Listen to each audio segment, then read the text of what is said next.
Hello and welcome to our Mercer County Elementary School PD. We are going to be going over the program Seesaw and how to utilize that in our classroom, especially during this time of trying to go, as paperless as we can and using it during distance learning. A little bit about me. My name is Mandy Whittle. I am a kindergarten and first grade teacher this year at Mercer County Elementary. I completed the Seesaw Pioneer program. I used Seesaw during the past year. I have taken extra PD in learning how to utilize Seesaw, and I am not an expert, and I'm just wanting to share some of the tips that I have learned. And I also know that I'm talking to a lot of you who have also used Seesaw during the past year. So I have tried to keep that in mind and trying to share some tips that, some may know and some may not know and how to utilize Seesaw. So Seesaw is a program that they say is at the heart of the learning process, that it encourages creativity and feedback that makes students excited to learn. And I have seen that firsthand in my classroom. I think Seesaw is a great program to use on our Chromebooks, and it still allows teachers the freedom to assign work in our standards, not only assign work, but also create work and also work with hundreds of other teachers, if not thousands. So this is from a Facebook group that I'm a part of. So when asked about Seesaw and things that they love about Seesaw, Nadia said that she loves that it tailors to all students and different learning styles. There are many different ways that students can respond. Cindy says that she loves that she can teach schools technology and collect data with kids through the different ways that they can respond to activities. Lori from Maryland says that it is user-friendly. It's a great communication tool. And it has curated activities for you. And then Anne once again says that not only do you have different ways that kids can share work, teachers can give feedback, and there is a great online community that you can create through the Seesaw program with both teachers, students, and their families. In our PD today, we will be going over 3 sessions, the Seesaw Basics, Families in Seesaw, and then organizing your teacher space in Seesaw. All right, so in Seesaw Basics, session number 1, here are the things that we'll be going over. We will add Seesaw to Clever. We will log in. We will create a class and connect it to Google Classroom, where we can then import students. After that, we will explore the already created for you assignments. We will make your first assignment, and then I can show you how to actually create. So if you want to input your own resources into Seesaw, how to do that, and then how to do some special things with the directions. All right, so let's go ahead and open up Seesaw. So before we go to Seesaw, let's add the Seesaw app into Clever.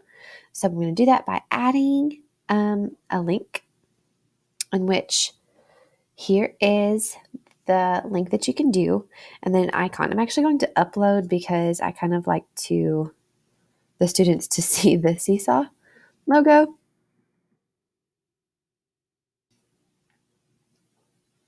And it's there. So I'm going to add that link. So there is our, I accidentally didn't title it. Now, this can be helpful to you for several ways. One, it's helpful whenever you are logging students in. So if you're trying to log students into Seesaw, day 1, it will take you a long time. But if you can log students into Seesaw with their Clever badges before students come to school, that will save you a lot of time. Second thing is when you are teaching kids how to use Seesaw, it's a lot more simple for you to ask them to open up Clever and click on the Seesaw app so that you can talk about Seesaw as an individual website rather than always being connected to Google Classroom. All right, so after we have added our Seesaw link and app to Clever, go ahead and take yourself to the Seesaw website, and this is what it will look like whenever you open up. You will click I'm a teacher and go down here to teacher sign in with Google. So you will want to click that one every time because it will automatically connect you to the Mercer County Elementary School page. So after you sign in,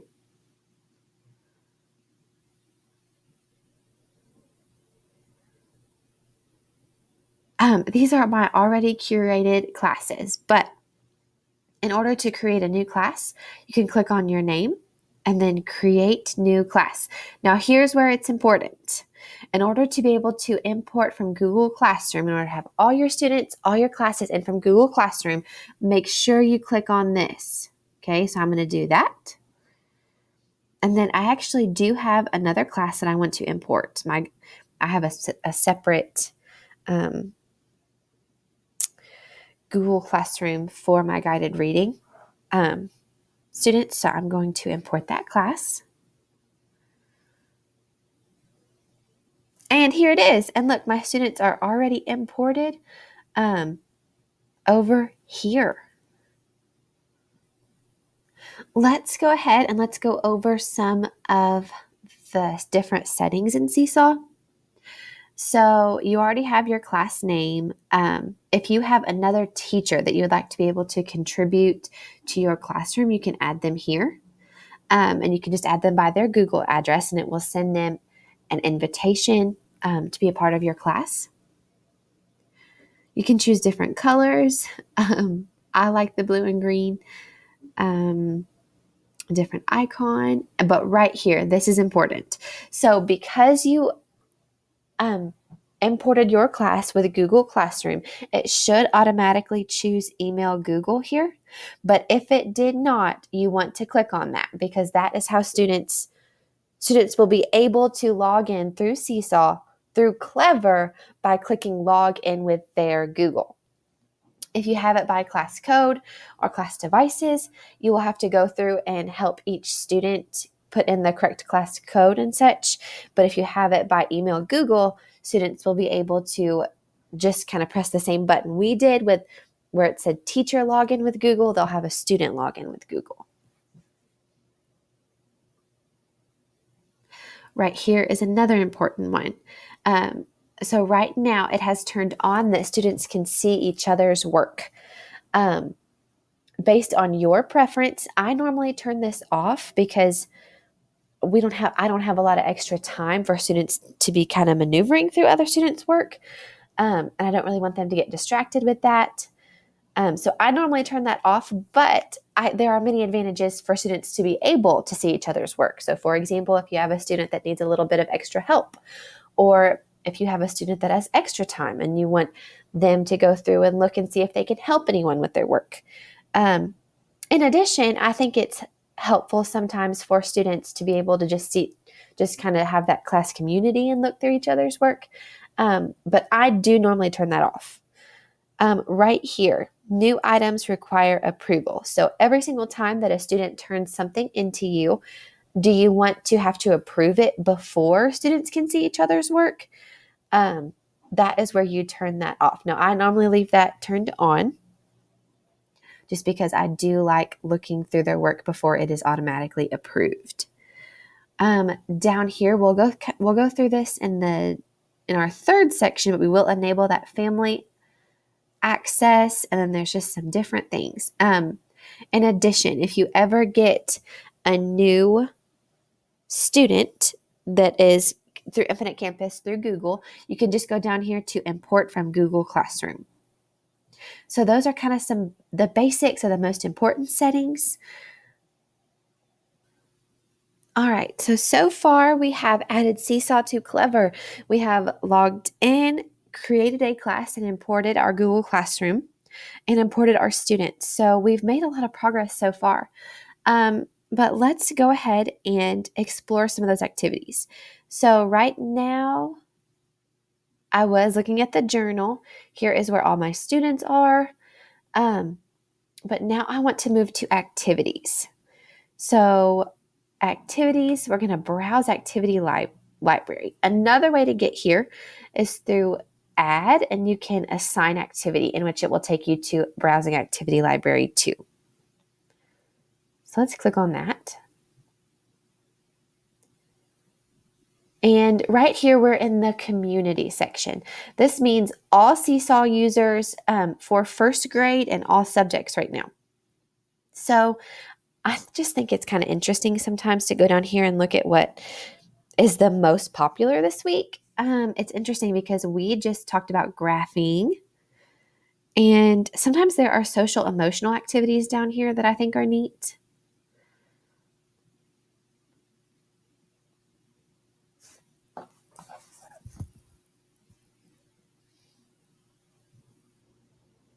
And then also things like Earth Day, student diversity, exploring the outdoors. There are some really creative teachers on here, and it is just cool to get ideas from them.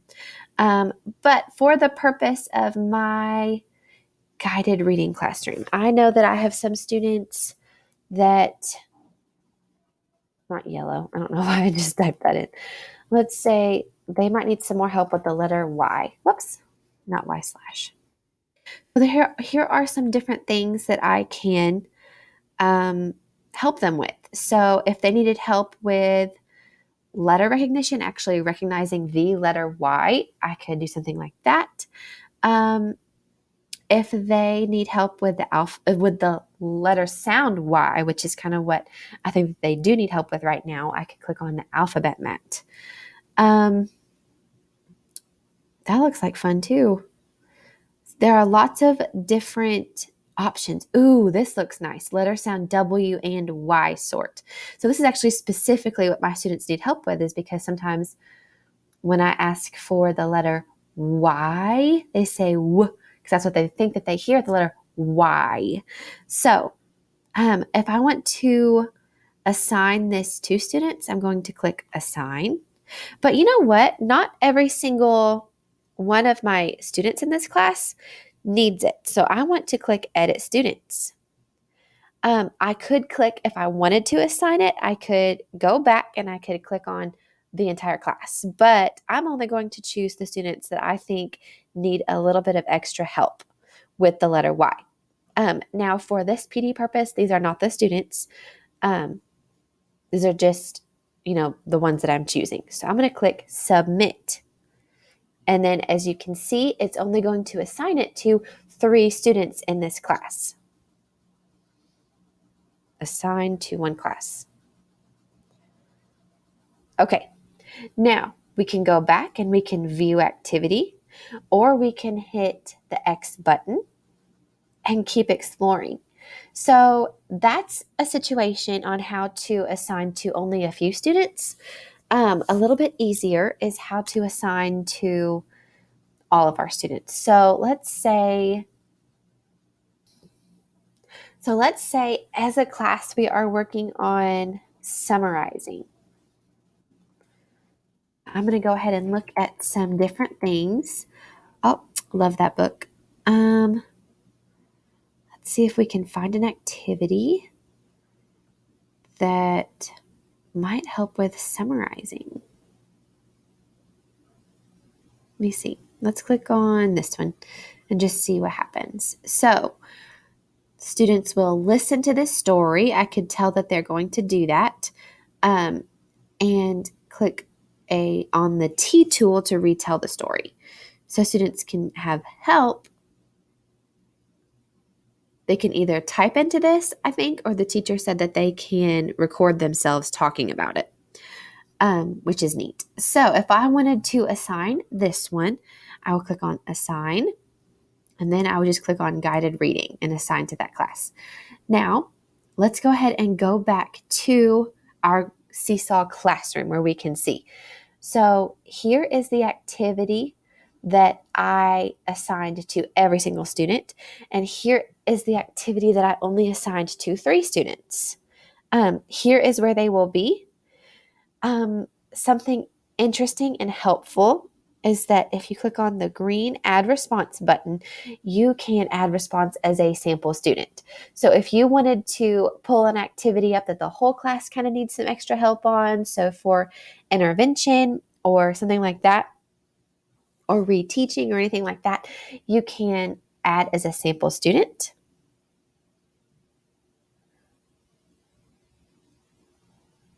And fill it out together, in which you can then click the green arrow and it might show up on your class journal if you so choose. So I'm just going to delete. Oops. Okay. All right. So we have assigned work. Now let's talk about assigning work that we have already created. All right, so here if you have something that you have already created, maybe in a Microsoft Word or in a Google Doc or a Google Slide or something like that, we'll go up here to the green Add button and assign activity. Now notice it's not going to take you to the community where we just were.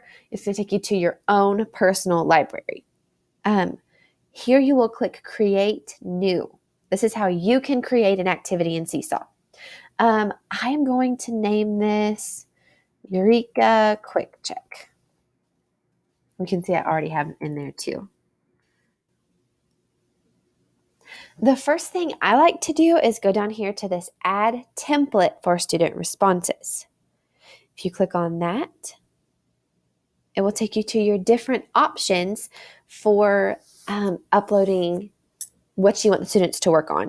So if you want to take a photo, you can either upload a photo or take a photo of yourself. You can upload a drawing. You can upload, or this would be capturing a video of yourself.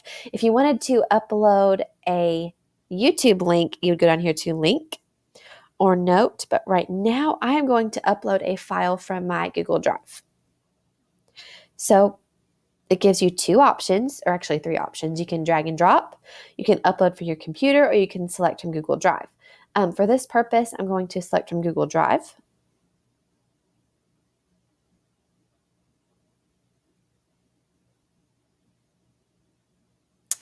Now let's see. And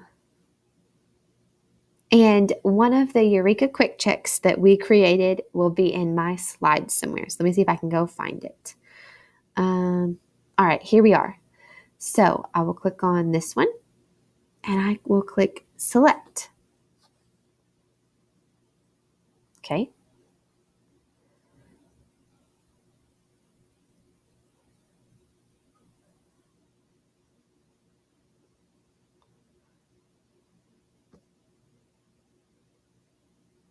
All right. So here is my template. So I'm going to go ahead and click this one because you don't want to give them the answers on this one because this is the template they will open whenever they're opening the assignment.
Now, I had to pause in Seesaw to come show you this. You can find this visual by just searching on Seesaw icon shortcuts, Seesaw shortcut directions, and there are many different ones, but I liked this one specifically because it had a lot of the different options. And this is how you can add an icon, any of these icons that your students see, into directions. You will do that by, like if we wanted to add this seesaw icon, we would put colon, seesaw, colon, and that will make the image appear in the directions to your students. So for ours, we're going to want students to click on the move button to be able to maneuver those buttons or maneuver those numbers, sorry. So if we want to add that icon in there, I think I will say click on and then colon.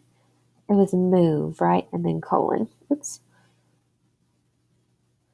And then, now my directions are not very in depth, but I'm going to also say click on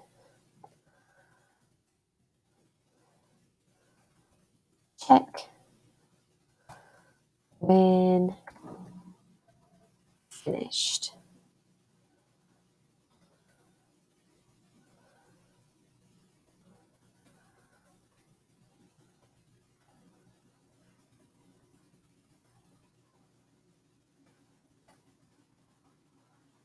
All right, so we have our directions, we have our template. Something that I really enjoy for my kindergarten students is that I can add voice instructions. So they don't have to be able to read this. I can record my voice, either reading the directions or even going a little bit more. And I would do that by clicking on the microphone right here. When it says add multimedia instructions or example, you can either upload a video of yourself going over the instructions, or you can even upload a video of yourself doing part of the activity. I'm going to go ahead and save. Let's see if our coding worked. All right, it did. So we were able to put in the correct things for students to do. So now that's in our directions. However, this is not assigned to students yet. So to do that, I would want to click on assign and then assign to my class that I want to do that, to do this assignment. So with this assignment, we've talked about, creating an assignment. We've talked about finding assignments from the community. But I want to talk about this school library to kind of wrap up our Seesaw Basics section. So this is something that, my kindergarten team has created for our Eureka program. In order to share this with them, I'd want to click on this button and then share activity. Now, I could select all of their emails and input their emails. I could copy the teacher link and send it to them in an email, or I can share it to the school library. So, I'll put kindergarten and then subject. I don't think that you have to enter this, but I'll put math just in case. And then I will go ahead and share that. Oops. Okay, so you do have to put in kindergarten. All right. So then I will go ahead and share that. Now, let's go to the school library, and you will find, we're in first grade. So these are all of the activities that our first grade team has shared. Let's go to kindergarten. Here are all of the activities that our kindergarten team has shared. So this is just an easy way for all of our teachers, all of our grade level teachers, to be on the same page about activities that we are sharing and utilizing as a team level. All right, so that wraps up our Seesaw Basics section. I hope that if you are new to Seesaw, that you learned and you feel a little bit more comfortable with the program now. And I hope that if you are an experienced Seesaw user, that you still were able to learn something.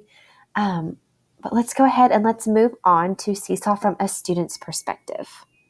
We are rolling into our third section, and that is organizing your teacher space in Seesaw. And we will do that by looking at the calendar function and talking about how to utilize that. Um, some different examples of how teachers use folders and collections, and then sharing classes with different people that you may share students with. Okay, so right now I am inside my guided reading Seesaw classroom, and this is where I will assign work that, I don't necessarily assign to every single student. I will assign to work to a specific reading group, whether that is, 2 students or 5 students. And I have demoed a few things in here for you before. But right now, I want to talk about this calendar function. Right now, we're on our class journal where all work is posted. Um, but I want to flip over to this calendar section to show you how useful that can be in keeping organized. So right now you can see on April 13th, I assigned 6 items. So that could be helpful in keeping grades. If you know that you and your team assigned a specific activity that you're using for an Infinite Campus grade, you can go back and click on whatever day you assigned it and go from there. Something else that it could help with is keeping tabs on student work. So, say um, you're in a situation where sometimes students are having a hard time kind of turning things in. Um, this calendar can help you see how long really it's taking for students to turn things in, as well as student progression. So, in my guided reading classroom, I can see how long it is taking students to master a letter or master a certain standard. All right, so now that we have talked about the calendar function, let's go back and start talking about folders in Seesaw. So you can create a folder by going to our little settings wrench over here, scrolling down to manage folders. Oops, I think I passed it. There it is, manage folders. Um, So I've already created one group in here, but if I want to create a folder, I'm going to go down here and click create. Now in this specific one, I might say group 2 and maybe create folders based on um, different reading groups that I have. But remember that Seesaw Facebook group that I told you about? I have read so many different ways that teachers use folders, and here are some of them. They use them by reading groups or achievement groups. They do specific student folders. So they will create a student, like if I had a student named Jack, they would create a student folder with the name Jack so that they could organize all of that student's work into his folder. Um, they have also, some of them say that they organize folders by standard, which I think is neat. Um, I also think the student folder is a really great idea because you can see a student's growth from the beginning of the year to the end of the year. I think that's really cool. But for this purpose, let's just say group 2. Oops, group 2. And I'll do it green this time. All right, so I have 2 folders in here.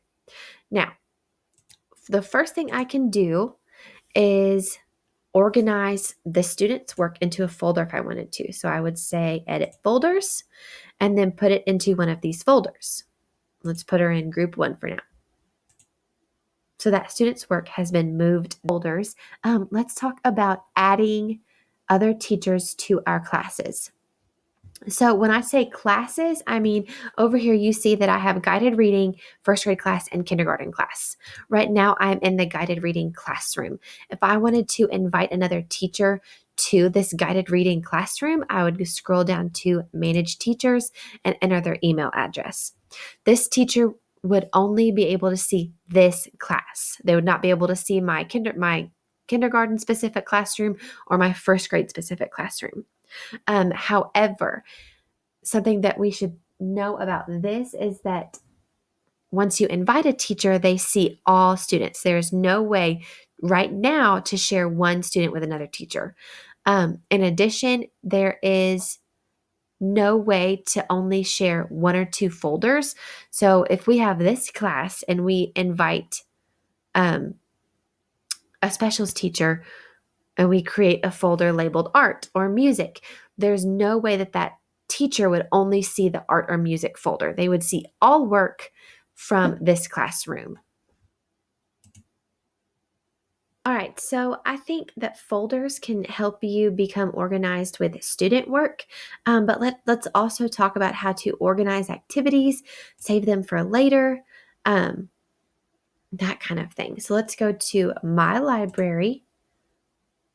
And down here, you see something called My Collections. Here is a way to organize activities into different collections that you make. I have not kept up with these very well, as you can see. This is something I kind of learned about in that Pioneer training that I've talked about before. I think it could be really useful in creating and organizing activities. So let's say I wanted to create one with CVC word activity. So I'm going to click CVC words to create. All right, so it's down here now. I'm going to search for, go back to community. So where all of the activities are, let's just search for CVC words. Oh, my internet's running a bit behind today. All right, so here's an activity that I've already favorited, but if I want to save it for later, or if I want to say, oh, I love this activity, I would say add to collection and click on CVC words. And it went into that collection and I can view it at a later time. If I only assigned it to a group of students, I know that maybe it was successful with them and I can use it for another group of students. There is a lot of different ways that you can use collections to keep organized. So not only can you use them for skills, but you can use them for standards. You can use them for units that you do. Because we don't know how long we're going to be doing this distance learning, this kind of paperless learning. So I think it's a great idea to keep organized right now while we can. This will wrap up how to organize your teacher space. However, I shared with you some of the very basics, and I think that there are some additional resources that you can find in order to better organize. And I have 2 suggestions for you. And the first would be to join a Seesaw Facebook group. They share so many tips and tricks on there, and I have learned so much just in the short time that I have been a part of that. They have, the Seesaw Facebook group, the big one that all Seesaw users use, and then I'm also a part of both Seesaw for kindergarten and Seesaw for first grade, which they have all 3. They also have Seesaw for second grade. And then the second thing would be, I learned a lot through that Seesaw Pioneer program. It's completely free, and it is through Seesaw Community. So it's an hour-long course, but once you complete it, there are 26 additional courses that you can take to kind of tailor your needs to different interests that you have. Let's talk about how we can use Seesaw as a tool to better our relationships with our students' families. So we can use Seesaw to do that. And here are some ways we can connect families and send announcements, send direct messages. And then I want to talk about tag when we are talking about giving feedback to our students' work. So I have gone to my Seesaw account. I'm going to click on my guided reading class. And here are my students. I can either click on the wrench and click connect families that way, which you'll need to turn on family access. And you can invite families by email or by mobile number. You can also print out invites to send home so that students' parents have it on paper, how to do that. But then let's click on this, what happens after I send an invite. Here is what families will see whenever they are invited to your class. So it will pop up to their specific student that's in your class, and it will ask them to connect, sign up as a family member. If this is by email, so if you connect them if you put in an email, this is what it'll show up as. If you connect with a text message or a phone number, they will receive a text message. And then Same situation. And then if they do not already have the app, they will be prompted to download it. So as you can see, it's fairly easy. It will guide them through what they will need to be connected to your family or to their student in your class so that you will be able to direct message them, send announcements, showcase students' work, and much more.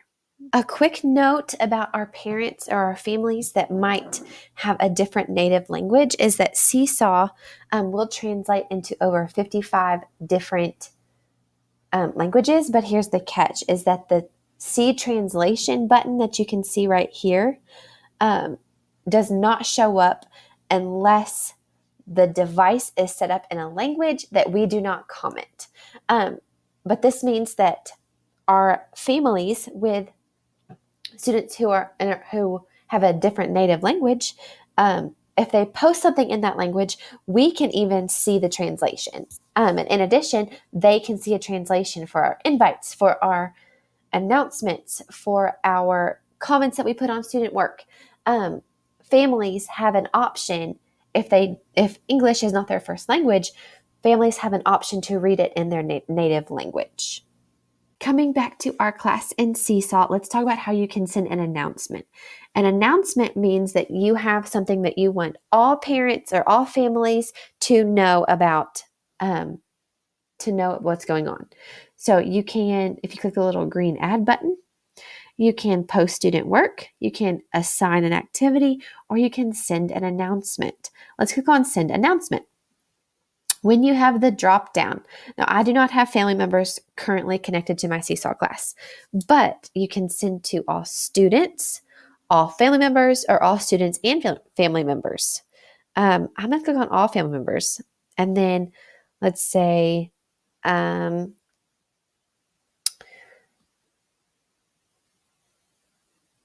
picture day is this Friday. Yep, that's the extent of my that is the extent of my announcement, except that I want to attach some information that that we have been sent about picture day. So you can add an attachment, which is again same situations. You can you can make a video of yourself talking about picture day. You can send a website link. You can send a file upload. Lots of different options available for that. And then you would click send now. Now, once you send the first announcement, then it will be possible for you to message back and forth with individual parents. And that will show up here in your inbox. So now that we've connected families, we've sent our first announcement, and you can direct message with parents, with families. Something that the Seesaw Pioneer program emphasized that I really appreciated was the tag communication system. Some of you all may be familiar with this. This is the first time that I had heard it. You can respond to student work by using tag.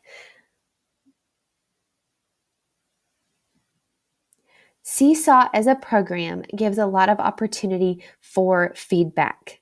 If you go over to their activities, you'll be able to see who all has turned it in. And if there is someone that has turned it in, you can like it, you can comment on it.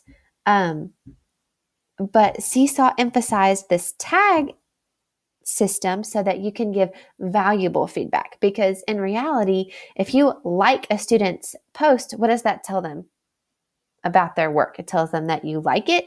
Well, why do you like it is something that Seesaw emphasized. So the T in tag stands for tell me something you liked about my work. So if you like it and comment it, wow, I really like your description, the way that you described what was happening in the story for the summarizing activity. The A in tag stands for ask a question. So if you comment and ask a question about their work, then they know that you really value their work and that you are really looking at it. And then G, give a suggestion. So students do not need to ever feel bad about their work. And so Seesaw suggested that you use the term I wonder. So you could say, I wonder what would happen if you did this instead of this. Or I wonder if your work might be a little bit stronger if you added this. That is the tag feedback system. And they also challenged Seesaw users to challenge Seesaw parents to do this too.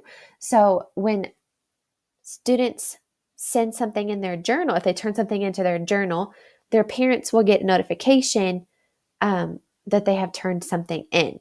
So at the beginning of the year, after you've gone over a tag with your students, you go over tag with your students' families as well, so that when your students' families see their work, they know that the work is valued, because if families use the tag system, then they're really looking at their work as well. So we have gone over how to connect families to Seesaw, how to use Seesaw to both send up important announcements and direct messages to parents, and then that when students turn in work, their parents can also see that work. So if you and families are working together to give students that valuable feedback, that will make them even stronger students. So I hope that you have learned some things about how to use Seesaw for connecting with families, because I think it could be a very valuable resource in doing so.